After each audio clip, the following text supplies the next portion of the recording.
Olá você, boa tarde, tudo bom? Como é que tá? Tudo beleza? Professor Jackson, hoje vai rolar uma aula de história bacana, viu? E hoje nós vamos falar, para você que está se preparando aí, vestibulando, para o Enem 2020, tá certo? Tá de quarentena, aproveita para estudar um pouquinho, tá bom? Hoje a gente vai falar um pouco sobre o feudalismo, certo? Bom, e aí? O que foi o feudalismo, né? Vamos lembrar lá da Idade Média, tá bom? O feudalismo foi uma organização econômica, social, política e cultural, tá certo? Ou seja, o feudalismo ela foi baseada na posse de terra. A terra, vamos lembrar, que era chamada de quê? Feudo, tá certo? O que é que nós vamos analisar? A origem do feudalismo, tá certo? Lá no século V, ele começa com a crise do Império Romano, tá certo? Com a divisão do Império Romano e em razão de quê? Da insegurança que vai ser gerada exatamente pelas invasões dos povos nórdicos, tá certo? Nórdicos, tá certo? Então, aí nós vamos ter a origem exatamente do sistema feudal. E a gente vai lembrar o seguinte, a sociedade feudal, como é que ela estava organizada? Sociedade, tá certo? Era chamada de sociedade estamental. O que é uma sociedade estamental? Porque era uma sociedade composta, tá certo? Por elementos sociais, tá certo? Instantes, tá certo? Ou seja, de acordo com a posição do que as pessoas tinham naquele momento, tá certo? Ou seja, não existia uma mobilidade social, tá bom? Não existia uma mobilidade social, ou seja, de acordo com o estamento social, para outro era praticamente impossível, tá certo? Então, ou seja, passar de um estamento social para outro era praticamente impossível, tá certo? Então, vamos lembrar a organização. Nós vamos ter os senhores feudais, tá certo? No topo da pirâmide, mas aí nós vamos ter a nobreza. E aí quem era a nobreza? Essa nobreza era a proprietária de terras, tá certo? Também chamado de senhores feudais, porque eram os donos dos feudos, os donos dessas terras, tá bom? Existia também poder absoluto sobre esses, porque eles tinham domínio, ele aplicava, né, os senhores feudais aplicavam as leis, tá certo? Concedia privilégios, tá bom? Administrava a justiça, a organização das leis, mas é importante que eles tinham outro poder, que era o quê? Declarar guerra, mas ao mesmo tempo, se ele quisesse, fazer a paz. Então, olha a função da nobreza nesse momento dos senhores feudais, tá certo? Dentro dessa sociedade. Bom, professor, abaixo da nobreza existia outra classe social? Sim, o clero, né? E aí nós vamos lembrar que a igreja passava também a concentrar uma grande quantidade de terra, né, de feudo, porque tinha nesse momento, né, um grande poder, tá certo? Um grande poder. Por isso que ela vai ser chamada de senhora feudal, mas é importante que a igreja vai se tornar a instituição mais poderosa. Por que isso vai acontecer? Porque ela era proprietária de várias extensões de terra. E vamos lembrar que essas extensões a igreja conseguia através de doações, né, que os fiéis faziam para a igreja naquele momento. Então ela se apoderava, usava essa questão do luxo, do poder dessas terras, tá bom?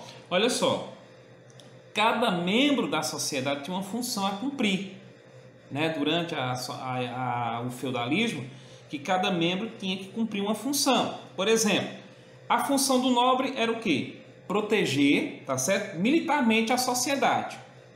Já a igreja, né, e o servo devia trabalhar. Então a igreja cuidava das obrigações religiosas, né? O servo tinha um papel de trabalhar, tá certo? Obedecer ao seu senhor, era uma relação feudo-vassálica, tá certo? E vamos lembrar que os servos, né, na verdade, o fundamento era a servidão, trabalhadores estavam presos à terra, mas estavam subordinados a uma série de obrigações também. Opa, professor, que obrigações era essa? Vamos lembrar, a talha, a corveia, a banalidade, a mão morta, eram aspectos, né, da servidão, das obrigações que eles tinham que fazer naquela sociedade naquele momento. Bom, além dessas classes, existiam os vilões, que eram homens livres, existiam os escravos, em geral eram empregados, né, do serviço, e os ministeriais, tá? Que ocupavam a administração e propriedade feudal, tá? Então, assim estava organizada a sociedade feudal naquele momento. Mas vamos lembrar que uma das características também importantes desse período é a economia feudal, tá? Bom, a economia feudal, vamos analisar essencialmente a agrária e a monetária. Agrária porque a dependência das terras, tá? Para o plantio, para o cultivo, e a monetária porque não havia circulação de moedas, tá? Não havia circulação de moedas naquele momento. Então, a produção, qual era a principal característica? A produção era autossuficiente. Então, tudo que era produzido era para o sustento da sociedade naquele momento, tá certo? Mas vamos lembrar que existia a ideia do consumo local, mas existia também a ideia das trocas comerciais. Já que não havia circulação de moeda, então as trocas comerciais naquele momento vão ser essencial para a economia feudalista, tá? Mas a gente vai analisar também que muitas vezes os produtos muitas vezes não eram nem trocados, eram consumidos pela sociedade, pela população, né, para suprir a necessidade, a questão da fome, tá bom? Em relação à política do feudalismo, é bem interessante porque é um sistema descentralizado. Era um sistema centralizado, porque os senhores centralizavam, mas ao mesmo tempo descentralizado. Mas aí o que é que nós vamos analisar? Era um sistema restrito, tá certo? E monopolizado no senhor feudal. Então, era ele que organizava as leis, era ele que declarava a guerra, era ele que organizava, né, a estrutura econômica, era ele que controlava a sociedade e, ao mesmo tempo, controlava também a igreja, os padrões culturais. Então, daí a centralização, a monopolização, né, nas mãos do senhor feudal, tá? Mas, ao mesmo tempo, ele formava o exército, tá certo?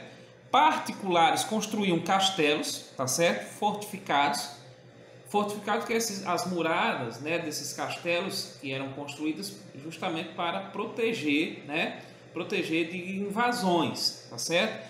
E nós vamos analisar também que os feudos podiam ser obtidos da seguinte forma: como é a terra? Como é que essa terra poderia ser? O senhor poderia conseguir essa terra? Concessão do rei ou de um grande senhor feudal, tá certo? Que era para compensar os serviços do nobre ou de um cavaleiro, tá certo? Os casamentos, tá? Porque aí era uma forma de garantir que os senhores feudais, tá certo? Constituíssem os fiéis, né, entre si para casar seus filhos, tá certo? As guerras, os laços de vassalagens, tá certo? Que eram rompidos. E aí nós tínhamos a questão de guerras, né? Quando esses laços eram rompidos, então as guerras eram inevitáveis, tá? Mas vamos lembrar que esse sistema, que começou lá no século V, ele começa a entrar em colapso, ou seja, há uma decadência. Então o feudalismo vai sofrer grandes transformações a partir do século XI, tá certo? Aí no século XI a gente já começa então a ver a chamada Baixa Idade Média. Então nós vamos ter a Alta Idade Média, que é o fortalecimento, né, a fase do fortalecimento dos senhores feudais, e a Baixa Idade Média, que é exatamente o processo de fragmentação do sistema feudal. Então nós vamos ver o desenvolvimento do comércio, o desenvolvimento, né, o surgimento das cidades, vão se ampliar as fontes de renda, né? Vai começar exatamente as relações de produção, que vão passar a ser baseadas no trabalho livre e assalariado, tá? Mas vai haver também o surgimento das novas camadas sociais, inclusive a burguesia. Lembra lá dos castelos, né, que eram construídos? Aquelas muralhas fortificadas vão ser chamadas de burgos, né, que mais tarde vão ser chamadas, né, a camada social que vai morar lá, de burguesia, tá certo? Mas nesse processo no final, aí nós vamos ter o quê? O crescimento populacional, que vai ser o primeiro fator responsável pelas mudanças no sistema feudal e principalmente na produção, certo? Então, com o aumento da população, muda-se a produção, porque a população começa a crescer de forma desordenada, tá certo? E vai começar também, né, as mudanças na economia. E aí nós vamos ter a transição. O sistema feudal está no final e vai dar início então ao sistema capitalista, né? Que é exatamente a circulação, né, a comercialização de produtos, de novas mercadorias. Então, à medida que a população cresce, né, a produção, o comércio, a economia também vai ser mudado também, tá certo? O excesso, né, essa questão dos senhores feudais, eles vão começar então a abandonar muitos os feudos, porque começam as revoltas camponesas. Muitos servos começam então a ter novos conhecimentos, começam então a fazer rebeliões, e aí vão se começar as revoltas camponesas nesse momento, tá? E aí nós vamos ter o processo de mudança no sistema feudal, porque nós vamos ter exatamente a questão do sistema capitalista, que de forma lenta e de forma gradativa ela começa então a entrar em uma nova fase. Então nós vamos ter aí, né, começando então o renascimento comercial e o fim do sistema feudal, né, entre os séculos 11 daí em diante até o 14, né? Vamos lembrar que o capitalismo comercial, ele começa então a entrar nessa fase, né, de expansão e de surgimento, tá bom? Bom, essa foi mais uma aula bem bacana, bem resumida, mas recheada de conhecimento sobre o feudalismo, que é um dos assuntos que você tem que estudar também para o Enem 2020, tá? Um forte abraço.